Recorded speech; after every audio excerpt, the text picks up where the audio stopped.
السلام عليكم ورحمة الله وبركاته. ازيكم؟ عاملين ايه؟ يا رب تكونوا بخير. وحشتوني جدا جدا جدا. اخباركم ايه يا حبايب قلبي؟ بصوا يا حبايب قلبي، انا النهارده مرضتش اصور معاكم الفيديو، قلت هوريكم لو عايزين الطريقة اعملها معاكم عادي.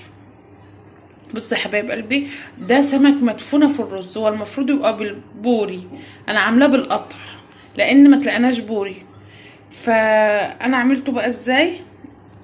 نضفت السمك وغسلته طبعا، المحلول بتاعه ميه وملح وليمون، وسبته لغايه بقى ما شرب من الملح والليمون.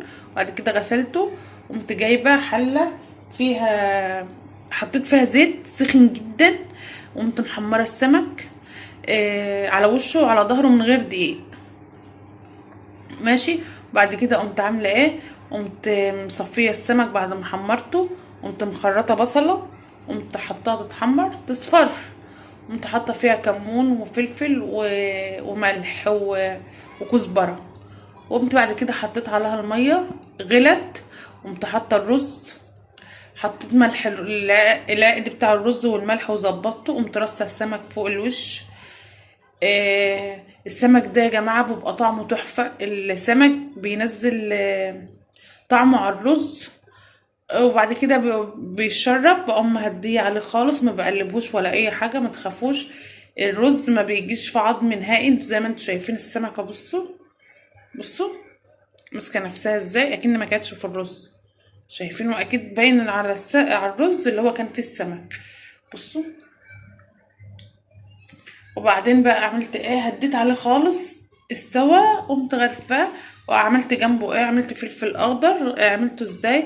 عملت ميه مغليه، حطيت فيها ملح، حطيت غسلت الفلفل الاخضر، قمت حاطه فص توم، وقمت جايه في المقلايه فص توم متحمر وطشيتها بالخل، وقمت حطها عليه غلت غلوه، وقمت ايه طافيه عليه. بصوا يا حبايب قلب منظر السمك، بجد مش هتندموا لو عملتوه. بجد طعمه روعة روعة.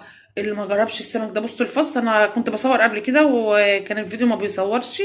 شايفين ماسك نفسه؟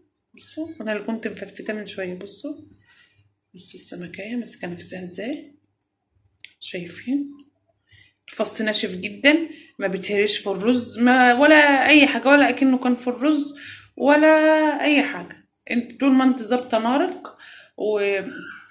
ومظبطة الدنيا وعارفة الأكل ده معمول ازاي، ولو عايزين نعمل معاكم الفيديو اعمله عادي، مفيش أي مشكلة. بجد بحبكم جدا جدا، انتوا ناس جميلة. آه، ربنا يكرم أي حد بيحط لي لايك أو بيشاهد لي الفيديو مشاهدة بما يرضي الله. بحبكم جدا جدا، ما تحرمش منكم أبدا أبدا أبدا، وربنا يديم أي حد كويس في حياتي يا رب. ما تنسونوش في لايك وشير وكومنت حلو، فعلوا الجرس. مع السلامة.